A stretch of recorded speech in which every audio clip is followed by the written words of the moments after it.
Hamirpur bus stand के बाहर सड़क किनारे बचे हुए 12 खोखों पर शनिवार के दिन पीला पंजा चला।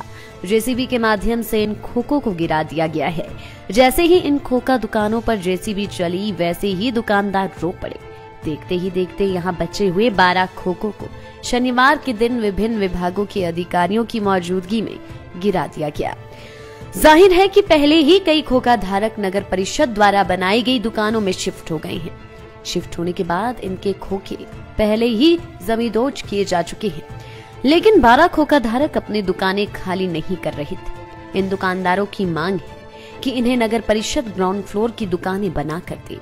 हालांकि नगर परिषद द्वारा बनाई गई ग्राउंड फ्लोर पर दुकानें पहले ही आवंटित की जा चुकी है। जब खोखा मार्केट से खोखों को हटाने की मुहिम शुरू की गई थी, तभी कई दुकानदार नगर परिषद की दुकानों में शिफ्ट कर गए तथा उन्होंने ग्राउंड फ्लोर की दुकानें ले ली। कुछ समय के लिए पहले आओ पहले पाओ के आधार पर भी दुकानों का आवंटन किया गया है।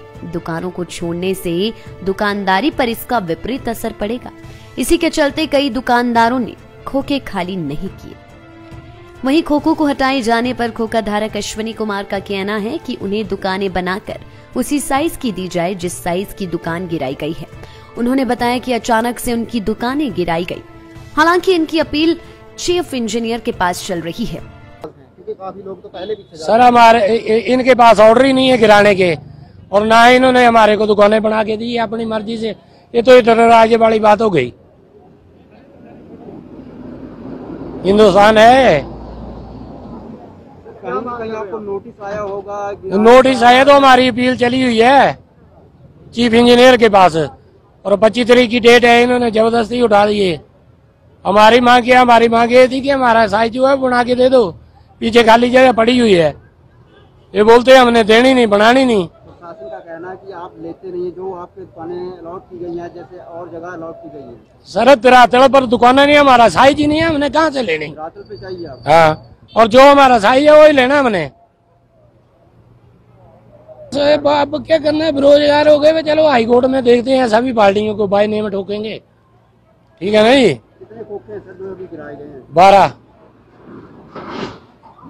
अधिशासी अभियंता विवेक शर्मा ने कहा कि विभाग ने खोखा धारकों को हाईकोर्ट के निर्देश के बाद हटाने के लिए नोटिस जारी किया था। उन्होंने बताया कि समय अवधि पूरी होने के बाद आज कार्यवाही अमल में लाई गई है। ये बस स्टैंड के अपोजिट 58 खोखा से, इसमें से 56 हम पहले निकाल चुके थे, 46 निकाल दिए थे, 12 रह गए थे।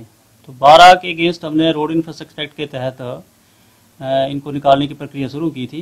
तो जिसके अगेंस्ट ये खोखा धारक जो थे वो हाई कोर्ट गए थे। तो माननीय हाई कोर्ट ने भी इनको कहा कि जिस एक्ट के तहत डिपार्टमेंट कार्रवाई कर रहा है उसमें पहले कार्रवाई करें। तो उसके तहत हमने इनके ऊपर कार्रवाई की है। इन बिटवीन हाई कोर्ट का भी माननीय हाई कोर्ट का आदेश आया था कि जितने भी मेजर रोड्स हैं उनके ऊपर जो भी इंक्रोचमेंट्स हैं उनको हटाया जाए।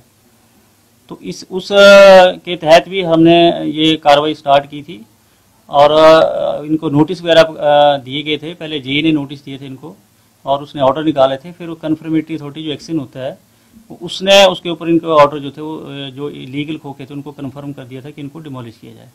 तो उसी के एवज में आज ये कार्रवाई की गई है और उनको खोखों को वहाँ से हटा दिया गया है। लाइफ टाइम्स टीवी के लिए हमीरपुर से ए सिंह की रिपोर्ट। जुब्बल कोटखाई के चुनावों पे लाइफ टाइम्स टीवी की खास पेशकश, सेब, सत्ता और सियासत, मेरे यानी मुकुल देव रक्षपति के साथ। Powered by Goyal Motors, Himachal के सबसे बड़े ऑटोमोबाइल डीलर। तो देवियों और सज्जनों, मेरे साथ आइए अपनी शिमला के सेब बेल्ट के इलाकों के इस शानदार सफर में। जुब्बल कोटखाई के खिड़की, जुब्बल, कोटखाई, हाट कोटी, खड़ा पत्थर, बागी और कुठाड़ी से देखिए चुनावों की लाइव ग्राउंड रिपोर्ट। अक्टूबर महीने में रोजाना पूरा दिन भर सिर्फ और सिर्फ लाइफ टाइम्स टीवी पर। खबरों और अपडेट्स के लिए लाइव टाइम्स टीवी के फेसबुक चैनल को फॉलो और लाइक करें।